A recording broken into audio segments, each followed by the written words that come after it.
دوستو آج میں ایسے صحابی رسول کے بارے میں بتاؤں گا جنہیں آج سے پہلے شاید آپ نہیں جانتے ہوں گے۔ اپنے دور میں بہت سارے صحابی رسول گزرے ہیں، جن میں سے ایک کا قصہ آج میں آپ کو سناؤں گا۔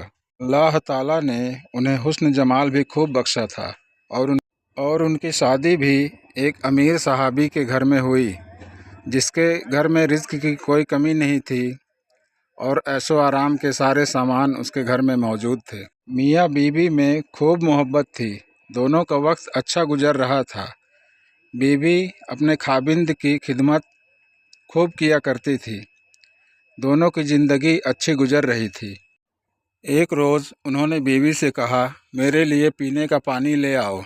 جب تک بیوی پانی لے کر آتی تب تک ان کی آنکھ لگ گئی اور وہ گہری نیند میں سو گئے۔ بیوی کیا کرتی، پانی کا پیالہ لے کر ان کے قریب کھڑی رہی۔ جب ان کی آنکھ کھلی تو انہوں نے دیکھا کہ پانی لے کر بیوی کھڑی ہے۔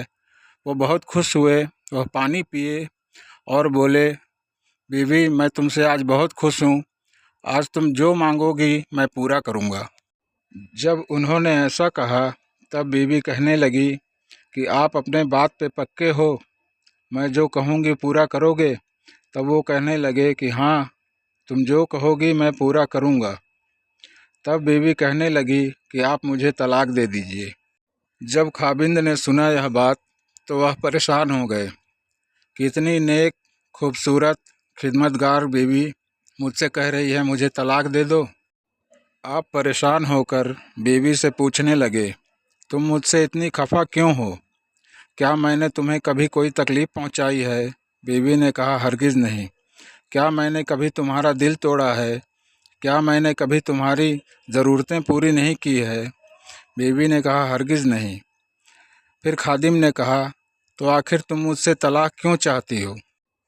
بیوی نے کہا، ایسی کوئی بات نہیں ہے، میں آپ کو پسند بھی بہت کرتی ہوں اور آپ سے محبت بھی بہت کرتی ہوں، لیکن آپ نے کہا تھا کہ جو بھی میں کہوں گی وہ آپ پورا کرو گے، لہٰذا آپ مجھے طلاق دے دیجئے۔ پھر خادم نے کہا، ٹھیک ہے، بہت اچھی بات ہے، ہم صبح ہی اٹھ کر حضور صلی اللہ علیہ وسلم کی خدمت میں چلیں گے اور ان سے فیصلہ کرا لیں گے۔ لہٰذا دونوں رات میں سو گئے اور صبح ہوتے ہی بیوی نے کہا، چلیے جلدی کیجیے۔ لہٰذا دونوں گھر سے نکلے اور کچھ دور چلے ہی تھے کہ خاوند کا پیر کسی چیز میں اٹکا اور وہ گر پڑے۔ بیوی نے انہیں سہارا دیا اور ایک جگہ بیٹھا دیا۔ ان کے جسم سے خون نکل رہا تھا۔ بیوی نے اپنا دوپٹہ پھاڑ کر انہیں باندھ دیا اور کہنے لگی کہ چلیے جی، میں آپ سے طلاق نہیں لیتی، واپس گھر چلتے ہیں۔ وہ بہت حیران ہوئے اور بیوی سے پوچھنے لگے کہ جب تم نے مجھ سے طلاق کا مطالبہ کیا تھا تو اس وقت مجھے کچھ نہیں سمجھ میں آیا، اور اب کہتی ہوں مجھے طلاق نہیں چاہیے، گھر چلیے، مجھے اب بھی کچھ سمجھ میں نہیں آیا۔ تب بیوی نے کہا، آپ گھر چلیے، میں آپ کو وہاں چل کے سب سمجھاتی ہوں۔ گھر پہنچ کر خاوند کے پوچھنے پر بیوی نے بتایا کہ آپ کچھ دنوں پہلے مجھے حضور صلی اللہ علیہ وسلم کی حدیث سنا رہے تھے کہ جس پر رب العزت مہربان ہوتا ہے، جس سے محبت کرتا ہے، اسے ایسے تکلیف دیتا ہے جیسے جھرنے کا پانی اوپر سے نیچے کی طرف گرتا ہے۔ میں نے جب نبی صلی اللہ علیہ وسلم کی حدیث سنی تو دل میں خیال آیا کہ میں نے کبھی اپنے گھر میں نہ کبھی کوئی غم دیکھا، نہ کوئی پریشانی دیکھی۔ تب میرے دل میں خیال آیا کہ میرے آقا کی بات سچی ہے، اور میں سوچنے لگی کہ کہیں ایسا تو نہیں کہ میرے خاوند کے ایمان میں کوئی فرق ہو یا میرے خاوند کے اعمال میں کوئی فرق ہو۔ جب پروردگار کو میرے خاوند سے محبت ہی نہیں تو ایسے بندے کی میں خدمت کر کے کیا کروں گی؟ اسی لیے جب آپ نے کہا کہ میں آج تمہاری ہر بات پوری کروں گا، تب میں نے کہہ دیا کہ مجھے آپ سے طلاق چاہیے۔ اسی لیے جب ہم صلی اللہ علیہ وسلم کی خدمت میں علم حاصل کرنے جا رہے تھے تو یہ اللہ کا راستہ تھا۔